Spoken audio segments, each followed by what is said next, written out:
ಯಾರ್ಯಾರೋ ಈ ಡೋಂಗಿ ಹೋರಾಟ ಮಾಡಿರೋರ್ನ ಡೋಂಗಿಗಳು ಅಂತ ಯಾವ ಬಾಯಿಂದ ಹೇಳ್ತೀಯ? ಈ ಡೋಂಗಿ ಹೋರಾಟಗಾರರು, ಹೇಮಾವತಿ ಹೋರಾಟಗಾರರು ಏನೇನೋ ಹೇಳ್ಕೊಂತಿರುತ್ತವೆ. ಅದನ್ನ ಬಿಟ್ಬಿಟ್ಟು ಸುಮ್ಮನೆ ಬಾಯಿಗೆ ಬರುತ್ತೆ ಅಂತ ಏನೇನೋ ಹೇಳ್ಕೊಂತಿರುತ್ತವೆ ಕಾಂಜಿಗಳು. ಅವಕ್ಕೆಲ್ಲ ನಾನು ಉತ್ತರ ಹೆಂಗ್ ಕೊಡ್ಲಿ? ರೈತ ಹೋರಾಟಗಾರನ್ನ ಡೋಂಗಿ ಅಂತ ಏನ್ ನೀನ್ ಹೇಳಿದೀಯಾ, ಅದನ್ನ ಖಂಡಿತ ನಮ್ಮ ಕೈಲಿ ಸಹಿಸಕ್ಕಾಗದೆ. ಗುಬ್ಬಿ ಶಾಸಕರ ವಿರುದ್ಧ ಜೆಡಿಎಸ್ ಮುಖಂಡನ ವಾಗ್ದಾಳಿ.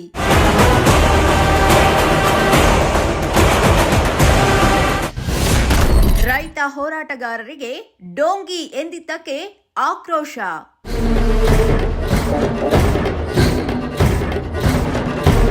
ಸಚಿವ ಸ್ಥಾನ ಸಿಗಲಿಲ್ಲ ಎಂದು ರಾಜ್ಯ ನಾಯಕರನ್ನು ಟೀಕಿಸಿ ಇದೀಗ ಅವರನ್ನೇ ಹೊಗಳುತ್ತಿರುವುದು ಡೋಂಗಿ ಆಟವಲ್ಲವೇ ಎಂದು ಗುಬ್ಬಿ ಶಾಸಕ ಎಸ್ಆರ್ ಶ್ರೀನಿವಾಸ್ ವಿರುದ್ಧ ಜೆಡಿಎಸ್ ಮುಖಂಡ ಬಿಎಸ್ ನಾಗರಾಜು ವಾಗ್ದಾಳಿ ನಡೆಸಿದ್ದಾರೆ.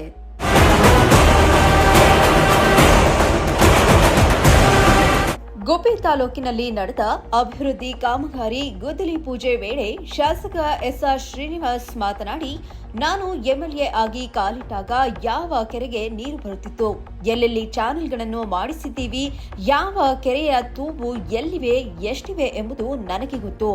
ಆದರೆ ಏನೂ ತಿಳಿಯದ ಕೆಲವರು ಎಲ್ಲಿಂದಲೋ ಬಂದು ಮಾಧ್ಯಮದ ಮುಂದೆ ನಿಂತು ಏನೇನೋ ಹೇಳೋ ಡೋಂಗಿ ಹೋರಾಟಗಾರರ ಹೇಳಿಕೆಗೆ ನಾನ್ಯಾಕೆ ಉತ್ತರ ಕೊಡಲಿ ಎಂದಿದ್ರು.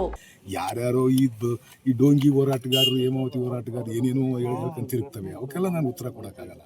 ನಾನು ಈ ತಾಲೂಕಿಗೆ ಕಾಲಿಟ್ಟಾಗ ಯಾವ ಕೆರೆಗೆ ನೀರು ಬತ್ತಿತ್ತು ಅನ್ನೋದ್ರ ಬಗ್ಗೆ ಫಸ್ಟ್ ತಿಳ್ಕೊಳ್ತ, ಯಾವ್ಯಾವ ಊರಿಗೆ ಬತ್ತಿತ್ತು ಅನ್ನೋದು ತಿಳ್ಕೊಂಡು, ಎಲ್ಲೆಲ್ಲಿ ಕೆರೆಗೆ ಚಾನಲ್ ಮಾಡಿಸಿದ್ದೀವಿ, ಯಾವ್ಯಾವ ಕೆರೆ ತೂಬ್ ಎಲ್ಲೆಲ್ಲ ಐತೆ, ಎಷ್ಟು ಇಲ್ಲಿ ತೂಬುಗಳು ಬರ್ತವೆ, ಆ ತೂಬಿನ ಕೀ ಇಟ್ಕೊಂಡು ಇನ್ನು ಎತ್ತದ ಇಟ್ಕೊಂಡು ಇದು ಚಾನಲ್ ಮೇಲೆ ಮಲಿಕೊಂಡು ನೀರು ಬಿಡಿಸಿದ್ದೀವಿ. ಎಲ್ಲಿ ಯಾವ ಊರಿಗೆ ಬತ್ತಿತ್ತು ನಾನು MLA ಆದಾಗ? ಅವ್ರು ಏನು ಗೊತ್ತಿಲ್ಲದರು ಸುಮ್ಮನೆ ನೀವು ಸಿಗ್ತೀರಾ ಅಂತ ಹೇಳ್ಬಿಟ್ಟು ಏಮಾಗ್ಬಿಟ್ಟು ಹೋರಾಟಗಾರ ಅಂತ ಹೇಳ್ಬಿಟ್ಟು ತಿರುಗಾಡಿದ್ರೆ ಹೋರಾಟ ಮಾಡ್ದಂಗಲ್ಲ, ನೀರು ಬಿಟ್ಟಂಗಲ್ಲ. ಪ್ರತಿ ಕೆರೆಗೂ ನೀರು ಹರಿಸ್ತಕ್ಕಂಥದ್ದು ಮಾಡಬೇಕು ಹೋರಾಟಗಾರರು. ಅದನ್ನ ಬಿಟ್ಬಿಟ್ಟು ಸುಮ್ಮನೆ ಬಾಯಿಗೆ ಬರುತ್ತೆ ಅಂತ ಏನೇನೋ ಹೇಳ್ಕೊಂತಿರುತ್ತವೆ ಕಾಂಜಿಗಳೆಲ್ಲ. ಅವಕ್ಕೆಲ್ಲ ನಾನು ಉತ್ತರ ಹೆಂಗೆ ಕೊಡಲಿ? ಗುಬ್ಬಿ ಕೆರೆ ತಗೊಂಡಿಲ್ಲ, ಅವತ್ತೇ ಒಣಗೋಗಿರೋದು. ಗುಬ್ಬಿ ಕೆರೆಗೂ 4 ದಿವಸ ನೀರು ಬಿಟ್ಕೊಂಡಿದ್ದು ನಾವು, 5 ದಿವಸ ನೀರು ಬಿಟ್ಕೊಂಡಿದ್ದು. ಅವ್ನಿಗೆ ಏನು ಗೊತ್ತಿರಲ್ಲ, ಗುರಿ ಇರಲ್ಲ. ನೀವು ಸಿಕ್ತಿದ್ದಂಗೆ ಏನೋ ಹಿಡ್ಕೊಂತಿದ್ದಂಗೆ ಏನೋ ಒಂದು ಹೇಳ್ತಾರೆ. ಏನು ಗೊತ್ತೈತೆ ಅವನಿಗೆ? ಬಿಟ್ಟಿದ್ದು ಗೊತ್ತಿತ್ತು. 5 ದಿವಸ ನೀರು ಬಿಟ್ಕೊಂಡಿದ್ದು ನಾವು ಗುಬ್ಬಿ ಕೆರೆಗೆ. ಅವತ್ತು ಬಿಟ್ಕೊಂಡಿಲ್ಲ ಅಂತ ನೀರು ಕುಡಿಯೋಕೆ ಇವತ್ತು ನೀರೇ ಇರ್ತಿರ್ಲಿಲ್ಲ.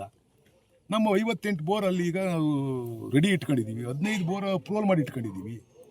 ಸಡನ್ನಾಗೆಲ್ಲ ನೀರು ಶಾರ್ಟೇಜ್ ಆಯಿತು ಅಂತಂದರೆ ನಾವು ಅವಾಯ್ಡ್ ಮಾಡ್ತಾಯಿದ್ವಿ. ಪ್ರತಿನಿತ್ಯನೂ ನೀರು ಕೊಡ್ತಿದ್ದೆವು ಗುಬ್ಬಿ ಒಳಗೆ. ಈಗ ಹೇಮಾವತಿ ನೀರು ಅವಾಯ್ಡ್ ಮಾಡ್ಕೊತಾ ಇದ್ದೀವಿ. ನಾವು ಬೋರ್ ನೀರು ಹೆಚ್ಚಿಗೆ ಕೊಟ್ಕೊಂಡು ಇನ್ನೂ 4-5 ತಿಂಗಳು 3 ತಿಂಗಳು ಮುಂದಕ್ಕೆ ಹೋಗೋಕ್ಕೆ ಹೇಮಾವತಿ ನೀರನ್ನು ಜೊತೆಲಿ ತಗೊಂಡು ಹೋಗೋಕ್ಕೆ ಎಲ್ಲರ ತೊಂದರೆ ಆದಾಗ ಎಲ್ಲರ ಬೋರ್ ನಿಂತು ಹೋದಾಗ ಸಡನ್ನಾಗಿ ಕೊರಿಯೋಕ್ಕೆ ಲೇಟ್ ಆದಾಗ ನೀರು ಉಪಯೋಗಿಸೋಣಕ್ಕೆ ಅಂತ ಹೇಳ್ಬಿಟ್ಟು ಅವಾಯ್ಡ್ ಮಾಡ್ಕೊತಾ ಇದ್ದೀವಿ ಹೇಮಾವತಿ ನೀರನ್ನ ಹೆಂಗೆ ಮೇಂಟೈನ್ ಮಾಡಬೇಕು ಅಂತ ನಮಗೆ ಗೊತ್ತಿದೆ. ಹಿಂದೆ ಬರ ಇದ್ದಾಗಲೇ 480 ಬೋರ್ ಕೊರ್ಸಿದ್ದೆ ನಾನು. ಇಡೀ ತಾಲೂಕಲ್ಲಿ ಒಂದಂತ 7 ಬೋರ್ ಒಂದೇ ದಿವಸ ಕೊರ್ಸಿದ್ವಿ. ಅಲ್ಲಿಂದ ಮೋಟ್ರ್ ಎತ್ಕೊಂಡಂಗೆ, ಅಲ್ಲಿಂದ ಇದನ್ನು ಬೋರ್ ಎತ್ತಂಗೆ ಹೆಂಗೆ ತಾಲೂಕಲ್ಲಿ ಜನರಿಗೆ ಸಹಾಯ ಮಾಡಬೇಕು, ಅವ್ರಿಗೆ ಕುಡಿಯ ನೀರು ಬವಣೆ ತೀರಿಸ್ಬೇಕು ಅನ್ನೋದು ನನಗೆ ಗೊತ್ತೈತೆ. ನೀವು ಯಾವ್ಯಾವ ಎಲ್ಲೆಲ್ಲ ಇರ್ತವೆ, ಎಲ್ಲೆಲ್ಲ ಬರ್ತವೆ, ನೀವು ಇಟ್ಕೊಂತಿದ್ದಂಗೆ ಏನೇನೋ ಹೇಳ್ತೇವೆ, ಗೊತ್ತಿರಲ್ಲ, ಗುರಿ ಇರಲ್ಲ. ಅದು ಸುಲಭನಾಗಿ ಈಗಾಗಲೇ 18 ಬೋರ್ ಅಪ್ರೂವಲ್ ಮಾಡಿಸ್ಕೊಂಡಿದ್ದೀವಿ ರೂರಲಲ್ಲಿ. 9 ಬೋರ್ ಕೊರೆದಿದ್ದೀವಿ, ಇನ್ನೂ ಕೊರಿತಾ ಇದ್ದೀವಿ. ನಾವು ಇನ್ನೂ 9 ಬೋರ್ ಕೊರಿಬೇಕು. ಯಾವ ಗ್ರಾಮದಲ್ಲಿ ಬೆಳಗ್ಗೆ ಎದ್ದರೆ ನಾವು ಇನ್ಫಾರ್ಮೇಷನ್ ತಗೊತಾ ಇರ್ತೀವಿ, PDO ಕಡೆಯಿಂದ ಇಲ್ಲ ನಮ್ಮ ಮುಖಂಡರುಗಳಿಂದ ಇನ್ಫಾರ್ಮೇಷನ್ ತಗೊತಾ ಇರ್ತೀವಿ. ನಾವೇನು ಸುಮ್ಮನೆ ಮಲಗಿದ್ದೀವಿ ಅಂತಲ್ಲ. ನಾನೇನಾರು ಅಪ್ಪಿತಪ್ಪಿ MG ರೋಡಾಗೋ ಬೆಂಗಳೂರಾಗೋ ತಿರ್ಗಾನಾಗ್ಬಿಟ್ಟಿದ್ರೆ ಇವರು ಯಾವತ್ತೋ ನನಗೆ ಇವ್ರು ಹೆಂಗೆ ಹೇಳಿದ್ರು ನಡೆಯೋದು. ನಾನು ದಿನ ಬೆಳಿಗ್ಗೆ ಆದರೆ ಕಾನ್ಸ್ಟಿಟ್ಯೂನ್ಸಿ ಬರೋದಲ್ಲಿ ಹೋಗೋದೇ ಇಲ್ಲ, ಒಂದಿಷ್ಟು ನನಗೆ ನಿದ್ದೆನೇ ಮಾಡೋದಿಲ್ಲ. ಶಾಸಕರ ಹೇಳಿಕೆಗೆ ಇದೀಗ ಜೆಡಿಎಸ್ ಮುಖಂಡ ತಿರುಗೇಟು ನೀಡಿದ್ದು, ಅಧ್ಯಕ್ಷ ಸ್ಥಾನಕ್ಕೆ ರಾಜೀನಾಮೆ ನೀಡುವ ಬದಲು ಶಾಸಕ ಸ್ಥಾನಕ್ಕೂ ರಾಜೀನಾಮೆ ನೀಡಿ ಹೋರಾಟಕ್ಕೆ ಬಂದಿದ್ದರೆ ನಿಜವಾದ ಹೋರಾಟಗಾರ ಎನ್ನಬಹುದಿತ್ತು. ಆದರೆ ರೈತರ ಹೋರಾಟಗಾರರನ್ನೇ ಡೋಂಗಿಗಳು ಎಂದು ಕರೆಯುವುದು ಸರಿಯಲ್ಲ.